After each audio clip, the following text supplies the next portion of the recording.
Welcome back. Utah researchers say that hydroxychloroquine shows no benefit in treating COVID-19 patients. Now, early on during the pandemic, the drug was talked about as a potential treatment for the deadly virus. But as ABC4's medical correspondent Saray Chen reports, those researchers have ruled the drug out as a viable treatment. At the start of the pandemic, scientists were racing to find a treatment. Hydroxychloroquine received the initial buzz.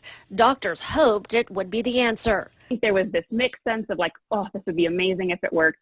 Turns out that it does not work. It doesn't have the efficacy that we were looking for, but I think it's really worthwhile that we did the study to find that result.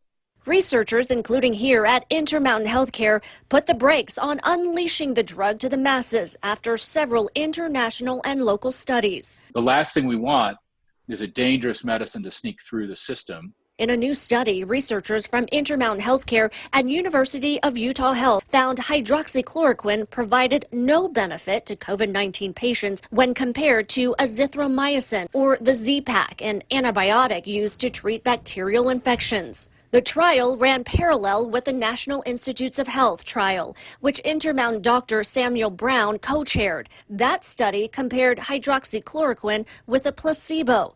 The study abruptly stopped after finding its ineffectiveness in treating COVID-19. Dr. Samuel Brown specializes in critical care medicine at Intermountain Healthcare. He participated in both trials on the local and national level. We worried very much that if you just gave everybody hydroxychloroquine without safety monitoring, without thinking about which patients had the good risk-benefit analysis in favor of hydroxychloroquine, you might kill people. So we were doing two things at once. We were trying to answer scientific questions, and we were also trying to meet a public health need, which was to prevent the people of Utah from rampant overuse of a medicine that might be toxic if it's used outside of a restricted population. Intermountain infectious disease pharmacist Whitney Buckle and her team were instrumental in gaining access to the medicine, monitoring safety and dosage of the drugs used in the trial. I'm proud that we were able to,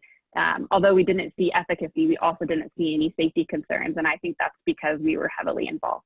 The results of those two big trials, one in UK, that was Recovery, and one in the United States, that's Orchid, those results suggest that what we did here in Utah is a kind of Utah proud moment with the HAPS trial actually likely saved lives, because we know if you use it without any oversight, if it just gets put into the water supply, basically, it'll hurt people. Because of the incredible collaboration, hydroxychloroquine has been ruled out, giving way to the possibility of studying other drugs. I think azithromycin is of potential interest. There's a chance it might be helpful. The message is that we haven't lost hope and we're still looking. We're still looking and doing studies. We just haven't found it yet. And so I think right now our greatest hope is a vaccine that will really help reduce people from getting sick in the first place. The teamwork also showed in times of crisis, Intermountain researchers can balance the urgency, rigor,